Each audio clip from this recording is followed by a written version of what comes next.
Assalamualaikum warahmatullahi wabarakatuh. Perkenalkan, nama saya Mahjal Dania dari kelas 4701. Hari ini saya akan presentasi atau melakukan presentasi tentang tugas besar yang saya ambil kali ini adalah ISPT 1770 Bank Pribadi. Di sini soalnya, jadi ada laporan keuangan toko elektronik digital era. Nama pemiliknya ini, tapi nanti saat pembuatan ISPT-nya tuh pakai nama sendiri. Tuh. Nah, terus statusnya DK3, ini nama NPWP-nya, alamat, segala macamnya. Ini untuk data akhir tahun, data kewajiban, sama nama anggota keluarganya. Di sini laporan keuangan toko elektronik digital era. Ini ada penjualannya, ada 78.925.350.000 rupiah. Ini ada harga pokoknya itu ada persediaan awal, pembelian barang tersedia, sama persediaan akhir. Ini HPP-nya hasilnya 0, karena ini pembelian barang tersedia dikurangi sama persediaan akhir, jadi 0. Terus laba rugi kotornya ini diambil dari sini, 78 miliar ini. Terus untuk biaya operasionalnya itu ada biaya gaji, biaya privat, biaya listrik, biaya telepon, biaya perlengkapan, biaya lain-lain. Nah, ini semua ditotalin jadinya tuh 1.642.631.820. Ada laba rugi bersih usaha, ini 70 juta, dan ini dari laba kotor dikurangi dengan biaya operasional. Jadi ini ini didapatkan dari ini laba kotor dikurangi dengan total biaya operasional. Di sini ada pendapatan dari luar usaha sebesar 54.749.520 rupiah. Laba bersih sebelum pajak ini dari laba bersih usaha ditambah pendapatan dari luar usaha. Jadi dari laba rugi bersih usaha ditambah sama pendapatan dari luar usaha. Di sini ada pajak penghasilan 25%. Itu peraturannya, pajak penghasilan dipotong 25%. 25% itu dari mana? 25% itu dari laba rugi bersih sebelum pajak dikalikan 25%. Laba rugi bersih setelah pajak ini dari laba bersih sebelum pajak dikurangin sama penghasilan. Oke, karena segitu aja penjelasan dari Excel-nya. Sekarang kita lanjut untuk ke ISBT. Di stop share dulu. Kita lanjut untuk ke ISBT.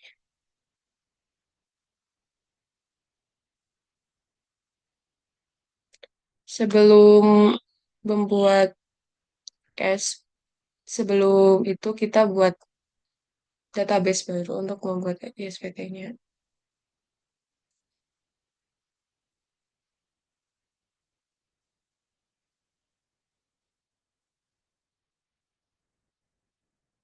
Terlebih dahulu kita membuat folder terlebih dahulu.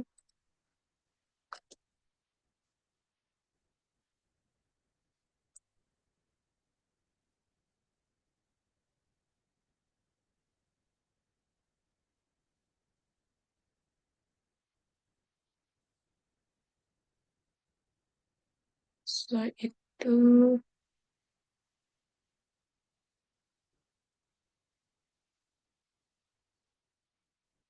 untuk nama database-nya kita pakai database kita, nama kita pribadi.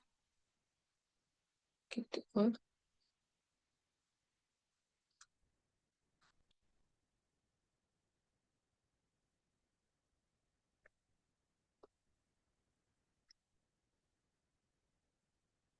Oke, setelah buat ini, kita ke DJP-nya.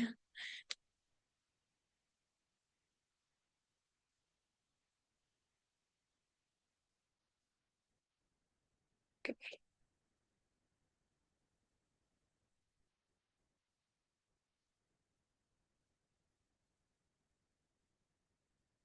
Nah, ini itu sendiri untuk tampilan ISPT-nya. Kita ke menu, kita ke koneksi database. Kita masukkan database yang udah kita buat sebelumnya. Agar mudah itu taruh di download saja. Oke.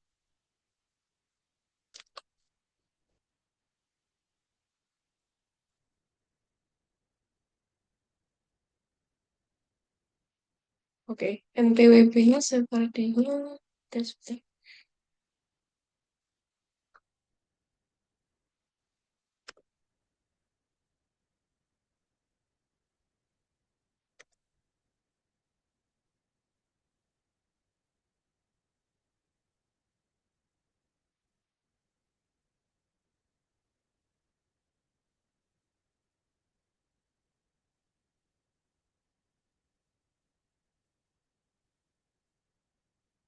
kita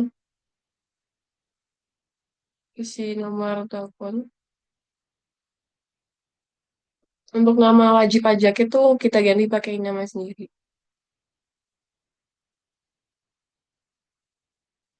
Di dagangan.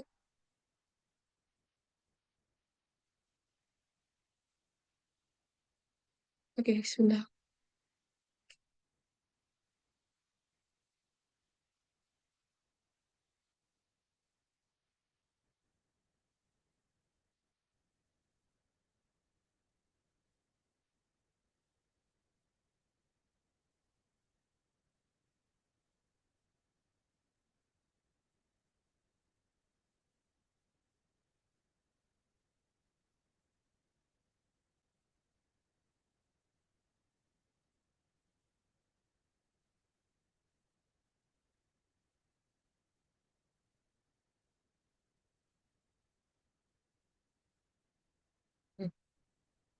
Wait, guys. Sebentar ya.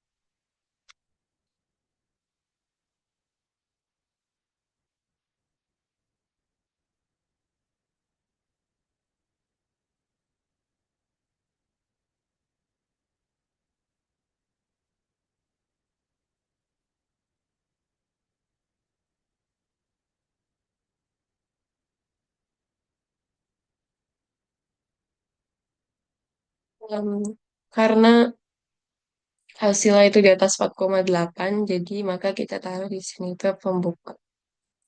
Taruh kita statusnya itu di kakak.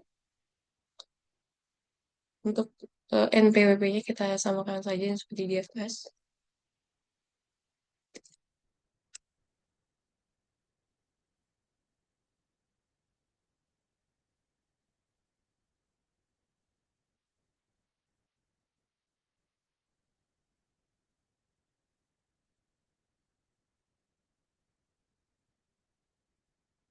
Karena omsetnya di atas 4,8, di atas 4,8 miliar, maka masuknya ke pembukuan.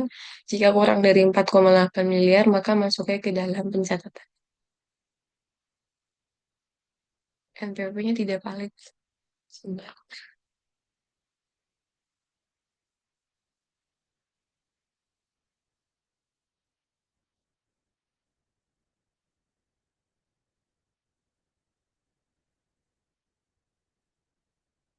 Sebentar, kita pakai.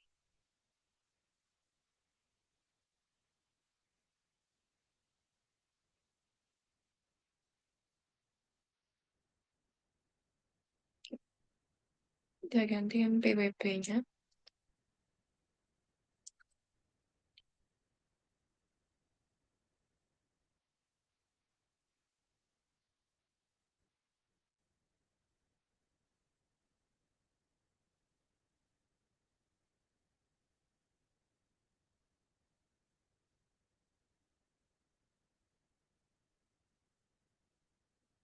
Semoga valid.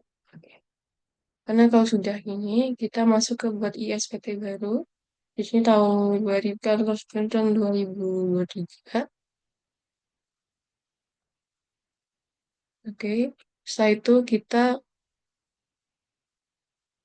ke ut- ke utility dulu untuk disesuaikan tarifnya. Jadi kita masukkan tarifnya di sini itu 60 juta.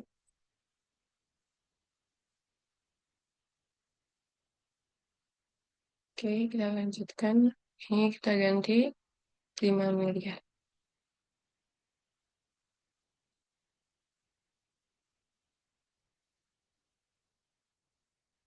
Setelah sudah, kita lanjut ke utility lagi. Kita cek PTKP. Nah, di sini diganti 54 juta.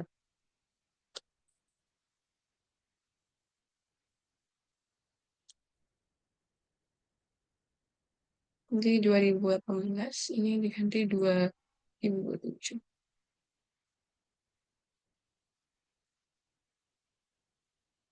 Ini juga kita ganti lagi 54 juta.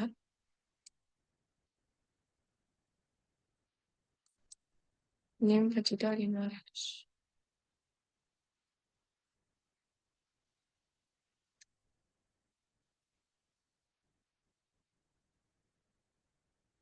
Oke, setelah kita sesuaikan untuk eh, PTKP dan juga tarifnya, selanjutnya kita langsung masuk ke 1770-nya.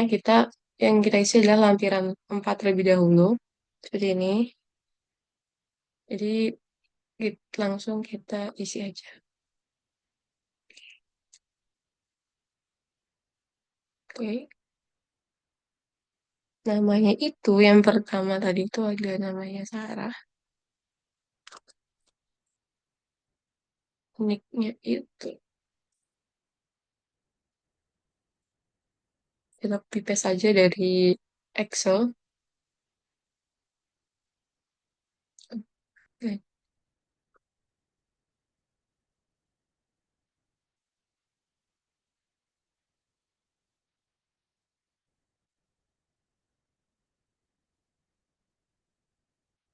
lanjut ke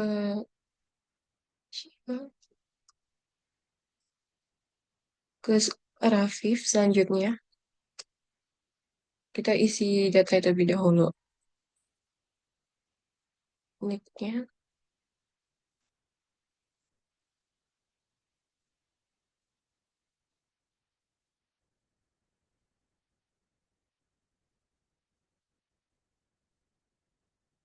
warganya, anaknya.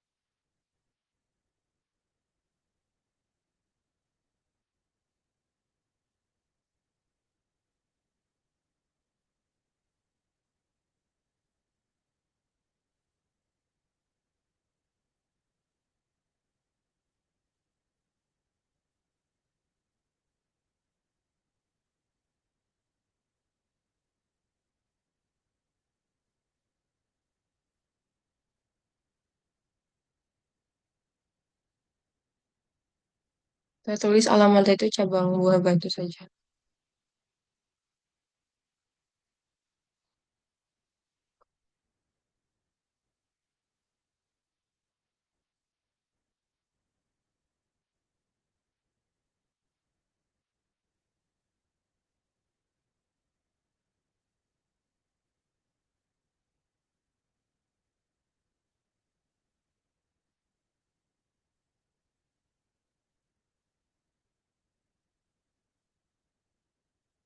Yang kedua itu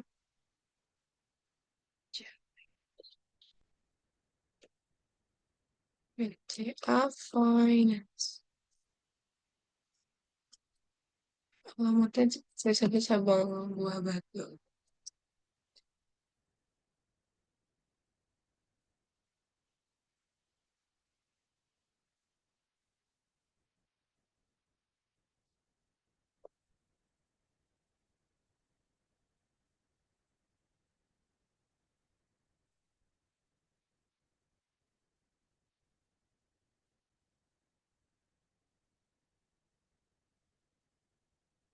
Tambah ide halte.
Oke, setelah lampiran 4 bagian A, B, dan C-nya sudah diisi semua, sekarang kita lanjut untuk mengisi di bagian di lampiran 2.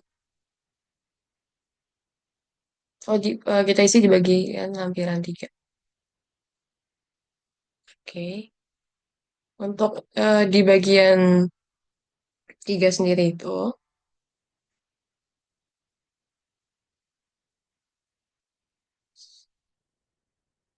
kita masukkannya tuh di baris ke-7,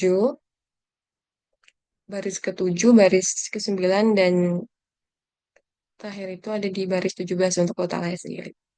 Jadi di sini itu untuk bunga atau depositonya, untuk koma 7 itu ada pengalihan hak atas tanah atau bangunan.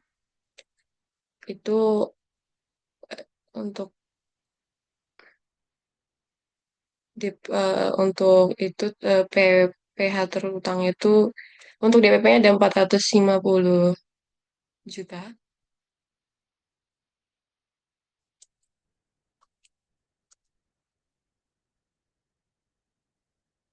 Untuk PP terutangnya itu kita dikalikan 5%. Itu kenapa dikali 5%? Karena untuk pengalihan tanah atau bangunan itu udah tercatat di dalam PP 34 di tahun 2016. Jadi kita catat itu 450 juta dikalikan dengan 5%. Untuk di PPh terutangnya sendiri itu dikalikan, jadi 450 juta dikali dengan 5%. Hasilnya itu 22 juta 5. Oh, oh iya, di nomor 7 ya. Di nomor 7.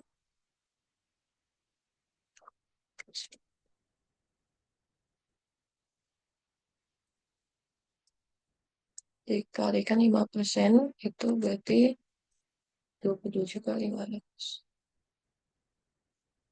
Selanjutnya kita isi di baris ke-9 itu sewa tanah atau bangunan. Itu harganya tuh 54.749.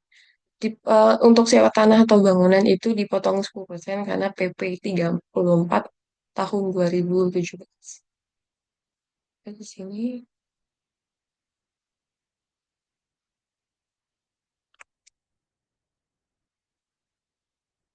nih ya, 24.749,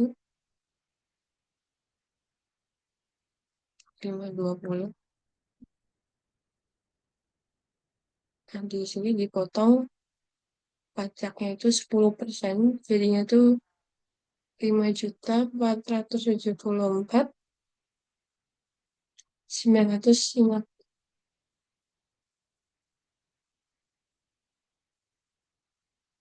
Seperti ini. eh, untuk penghasilan usaha yang sebesar 78 miliar itu,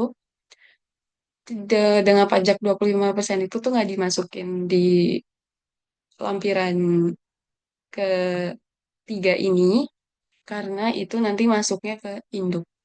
Karena form ini bukan merupakan penghasil yang dikenakan pajak, jadi penghasilan usaha dilaporkan di form 1770 yang induk gitu.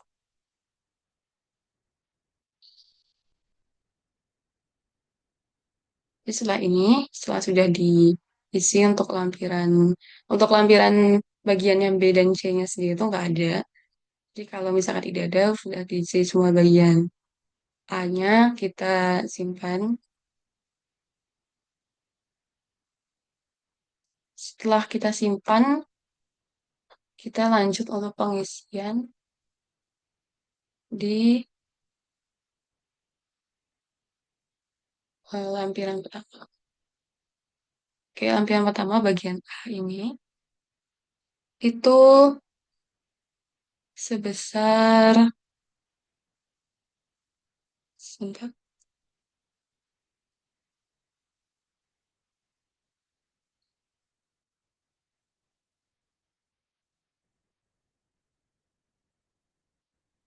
itu sebesar 78 miliar.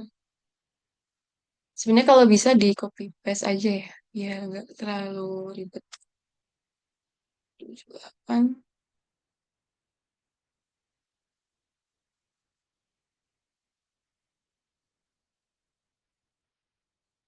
925.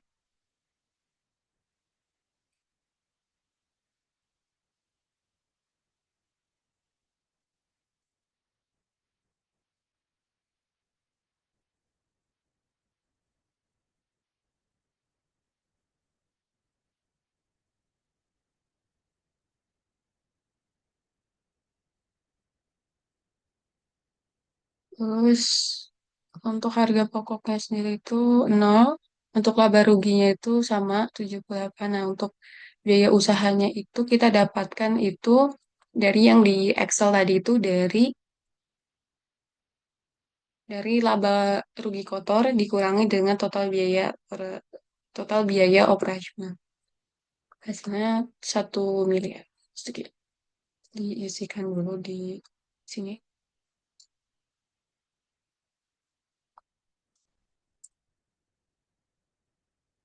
1.042.000.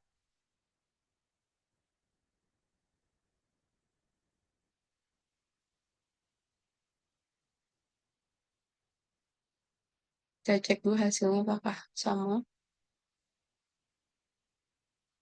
Oke, ternyata hasilnya sama.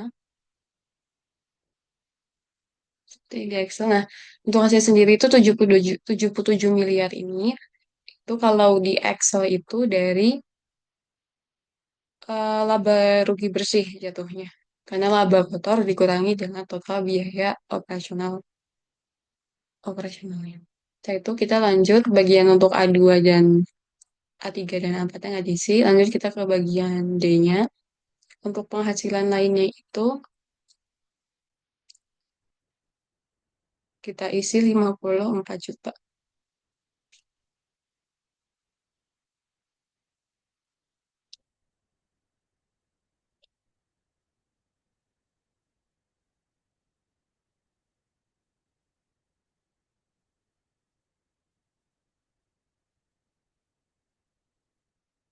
Oke, setelah diisi, di lampiran pertama tuh diisinya tuh di bagian A dan juga di bagian D. Setelah itu kita simpan. Nah, setelah kita simpan, kita lanjut sebentar. Setelah kita simpan, kita langsung lanjut ke bagian induk. Oke, tadi terlebih dahulu dihapus. Tidak enggak. Di bagian A-nya, seperti ini. Sudah sesuai dengan Excel yang dikerjakan seperti ini. Terus bagian B-nya. Nah, bagian B-nya tuh karena dia K3, jadi kita potong K3.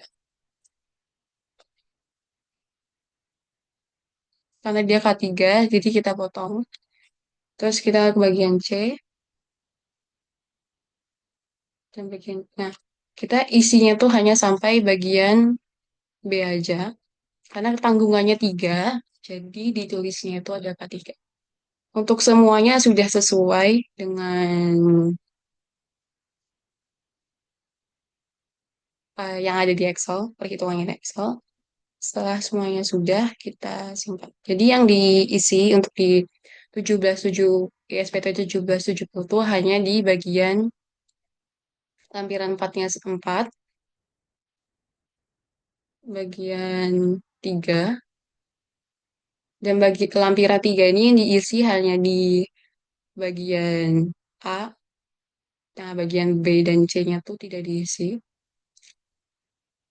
Terus, dan tampilan pertama di laporan ini aja, sama bagian D. Ya, diisi. Oke. Dah setelah itu sama di induk. Nah, di induk tuh diisi hanya bagian A sama B aja yang diisi. Oke. Setelah udah selesai semuanya, kita cetak. Ini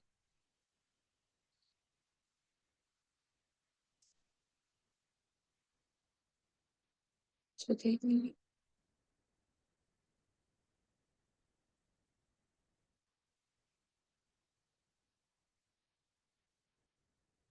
Kita simpan dulu.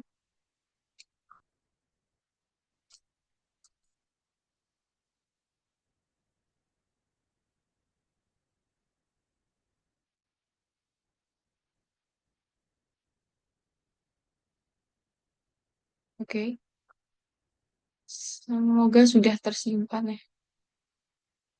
Oke, sudah tersimpan. Mungkin akan di mungkin akan saya berikan penjelasan sedikit dulu tentang apa yang tadi saya kerjakan di Excel dan juga ISPT.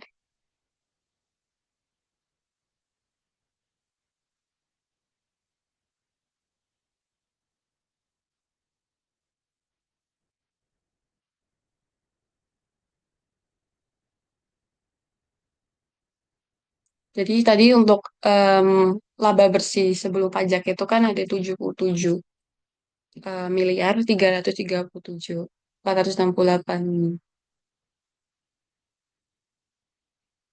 juta 450 rupiah. Nah, itu didapatkan dari perhitungannya itu melalui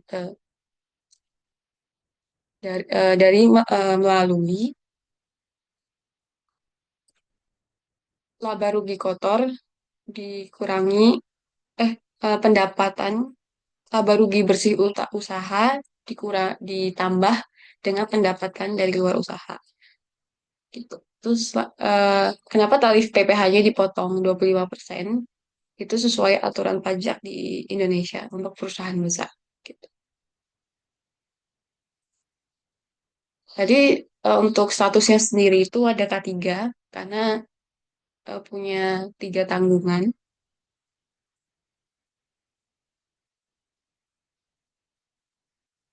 Untuk PPh orang pribadi sendiri ini em, meliputi pendapatan dari usaha jika diterimanya sebagai dividen atau prive dan pendapatan lainnya. Privo pemilik itu sebesar 1.248.592.800 rupiah. Itu dicatat sebagai pengeluaran operasional, namun privat tidak dimasukkan, tidak termasuk dalam penghasilan kena pajak perusahaan, tetapi menjadi penghasilan kena pajak individu. Em, Kelompok usahanya itu ada perdagangan, ini wajib untuk memungut atau menyetorkan pajak tambahan nilai atau PPN atas penjualan barang jika omsetnya itu melebihi 4,8 miliar per tahunnya. Penjualan toko ini kan mencapai 78,92 miliar.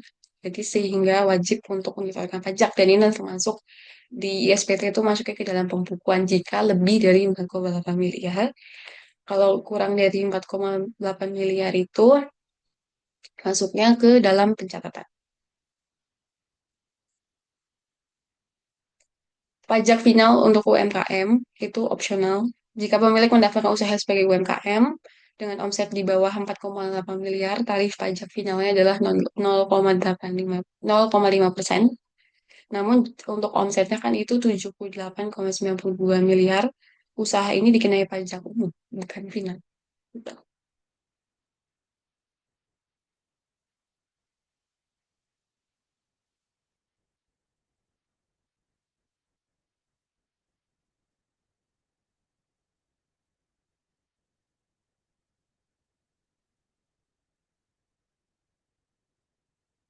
Beban pajak tuh biasanya dapat maksimal biaya yang dapat dikurangkan pajak itu seperti depresiasi aset, biaya perlengkapan, dan biaya lain-lainnya. Gitu.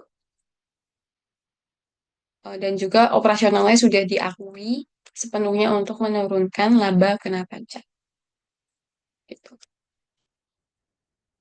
Dan untuk pajak sendiri ini harus dilaporin tepat waktu, karena bila untuk pajaknya sendiri itu nggak dilaporin tepat waktu, maka akan dikenai denda administrasi gitu.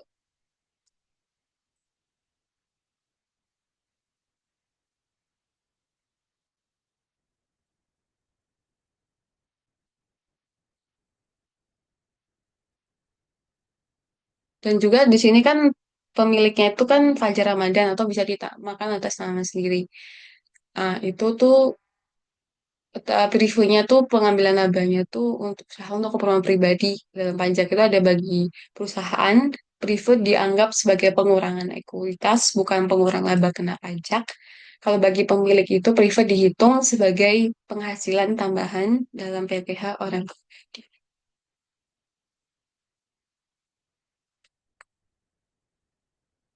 Perusahaan yang dengan omsetnya lebih dari 4,8 miliar itu wajib terdaftar sebagai pengusaha kena pajak atau PKP dan memungut pajak pertambahan nilai atau PPN. Memungut PPN pengeluaran dari pelanggan itu 11%, biaya sudah 11% dari harga jual, seperti itu.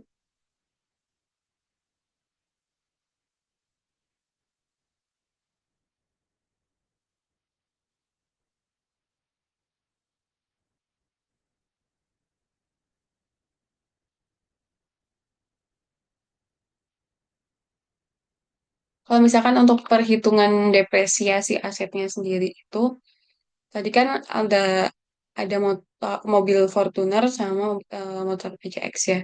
Nah, harga perolehannya itu kan untuk mobil sendiri itu 520 juta. Kategorinya itu kan kendaraan bermotor. Masa manfaatnya misalnya 4 tahun. Jadi metodenya itu garis lurus atau saldo menurun. Dan untuk selanjutnya ada motor PCX. Harga perolehannya itu 35.800. Kategori kendaraannya itu bermotor kecil. Masa manfaatnya itu 4 tahun. Jadi kalau misalkan dihitung depresiasinya itu menggunakan depresiasi metode garis lurus atau satellite. Seperti itu.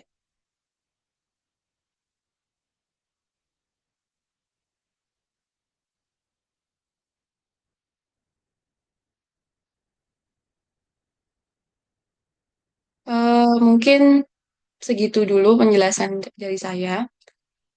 Mungkin ada kesalahan kata atau kalimat yang membingungkan atau kurang dimengerti juga. Itu mungkin penjelasan seadanya dari saya. Mungkin tidak jelas juga, kurang jelas juga penjelasannya. atau mungkin masih ada yang salah dan atau segala macamnya. Mohon maaf apabila ada salah kata. Wassalamualaikum warahmatullahi wabarakatuh.